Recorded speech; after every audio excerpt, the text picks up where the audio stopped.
Hello student, welcome to বৈঠকি educational institution. WBPSC এর assistant master আর মিস্ট্রেসের নিয়োগকে কেন্দ্র করে একটা টেন্টেটিভ নোটিশ সেখানে প্রকাশিত হয়েছে। আমরা আশা রাখছি আগামী দিনে সম্পূর্ণ নোটিফিকেশন আমরা পাবো।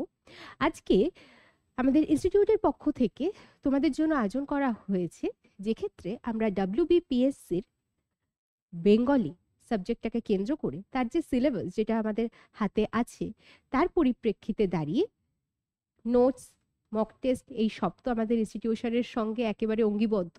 এর পাশাপাশি কিছু পাঠ্যপুস্তক যা একান্তেই না পড়লে সম্ভবপর হয় না, বইয়ের থেকে তো বড় বন্ধু আর কেউ হয় না, এবং পরীক্ষার হলে নোটসের পাশাপাশি বইটা সবসময় চোখে ভাসে, যেটা আমরা ছোটবেলা থেকে শুনে আসছি।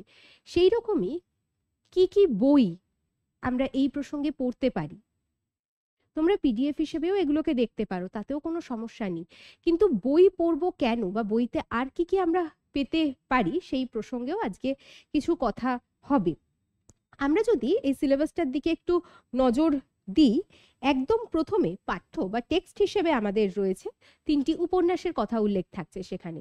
বঙ্কিমচন্দ্র চট্টোপাধ্যায়ের কৃষ্ণকান্তের বিল, বিভূতিভূষণ বন্দ্যোপাধ্যায়ের আরণ্যক এবং আশাপূর্ণা দেবীর বলয়াগ্রাস। প্রসঙ্গত খেয়াল করবে যে এই আরণ্যক এবং কৃষ্ণকান্তের বিল আমরা প্রত্যেকেই হয় গ্র্যাজুয়েশন পর্বে হোক বা বিভিন্ন কোনো কারণবশত, মানে পাঠ্যসূচি হিসেবে তো এই উপন্যাস দুটো আমাদের সঙ্গে থেকেই এসেছে, এছাড়াও হোক জীবনে কেউ যে আরণ্যক বা কৃষ্ণকান্তের বিল একবারও পড়েনি, এইটা হতে পারে না। এখন স্বভাবতই এইটা আমাদের পাঠ্য রয়েছে। বলয়াগ্রাসটা সেইভাবে কখনো পাঠ্যসূচির অন্তর্ভুক্ত হয়েছে বা জোর দিয়ে বলা যায় না। হ্যাঁ, কখনো কখনো জেনারেল পেপারের ক্ষেত্রে কোনো কোনো ইউনিভার্সিটি সিলেবাসের মধ্যে কিন্তু এটা লক্ষ্য করা যায়।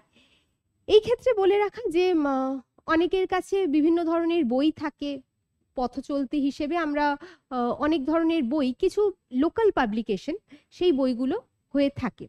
কিন্তু সাধারণত যখন আমরা কোনো পরীক্ষার জন্য একটা উপন্যাস বা গল্পকে পড়বো, কারণ শুধুমাত্র তো গল্প বা উপন্যাসের চরিত্র বা সেই কেন্দ্রিক প্রশ্নের জন্য এটাকে অবশ্যই সিলেবাসের অন্তর্ভুক্ত করেনি, তার প্রকাশনা কত কিছু তথ্য থেকে থাকে, তার প্রকাশনা যতগুলো সংস্করণ ঘটেছে সেই সংস্করণ অন্তর্গত এই কাহিনীর মধ্যে বা পরিচ্ছেদের মধ্যে কিছু বদল, এইগুলো কিন্তু আমাদের এই প্রসঙ্গে জানাটা খুব দরকার হয়ে পড়ে।